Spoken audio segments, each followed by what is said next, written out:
Okay, let's figure out the remaining pieces of the AFC playoff race puzzle heading into the final week. Here's the basic summary. 3 divisions are settled, with the Ravens and Steelers still fighting for the AFC North. 6 of the 7 playoff spots are taken. That leaves 1 spot remaining to be claimed, with the eligible participants being the Broncos, Dolphins, and Bengals. We lost the Colts thanks to them apparently not being interested in January football, and special thanks to the Colts defense for that -7 points in fantasy. Really very helpful.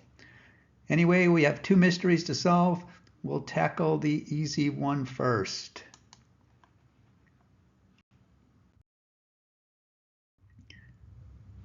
Here's the AFC North current standings. The Ravens at 11-5 are up 1 over the Steelers, but since they aren't also up 1 in division record, both being at 3-2 in division play, and both teams played division games to finish up the season, if they end up tied, it would be a better division record that would give the Steelers the division title. Thus, the Ravens need to stay above the Steelers in winning percentage. That will happen if they win or tie their game against the Browns, or the Steelers lose or tie in their game against the Bengals. The only way the Steelers can win the AFC North is if they beat the Bengals and the Ravens lose to the Browns, and they then win that division record tiebreaker.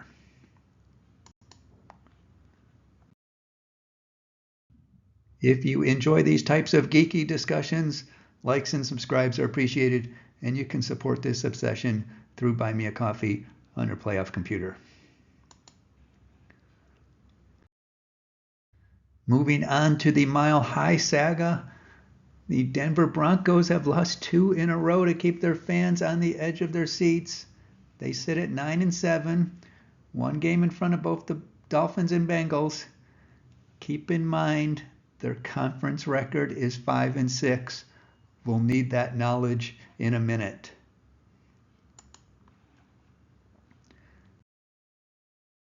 The good news is that they are up 1 game on those other 2. The bad news is that they lose a tiebreaker if either or both of those other 2 end up tied with them in winning percentage.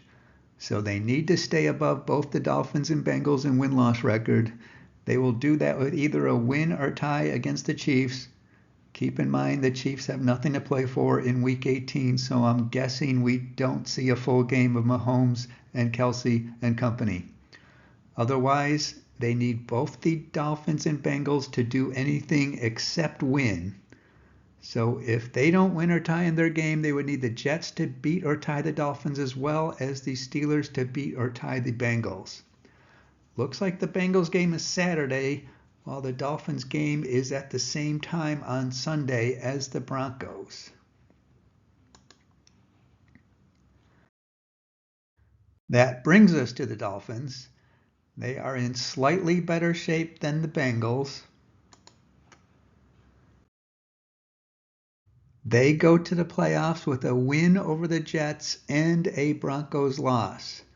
They are not concerned with what the Bengals do, as they own the tiebreaker, which would be conference record, against both the Broncos and Bengals. And it would come down to conference record because the Dolphins did not play the Broncos, or Bengals for that matter.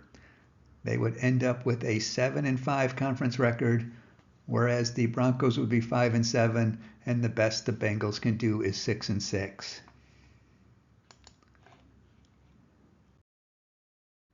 Finally, the Bengals, they need the most amount of help.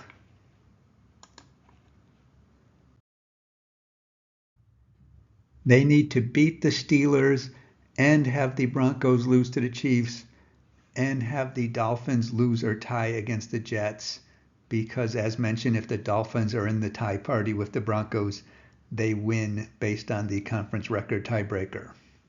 But if the Bengals end up being the only team tied with the Broncos, They would win the head-to-head tiebreaker against the Broncos.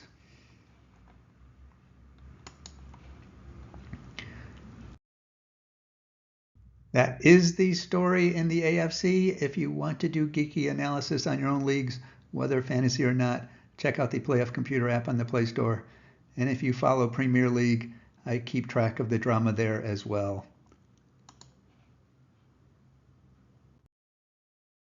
Otherwise, until next time, or until next year, enjoy your day.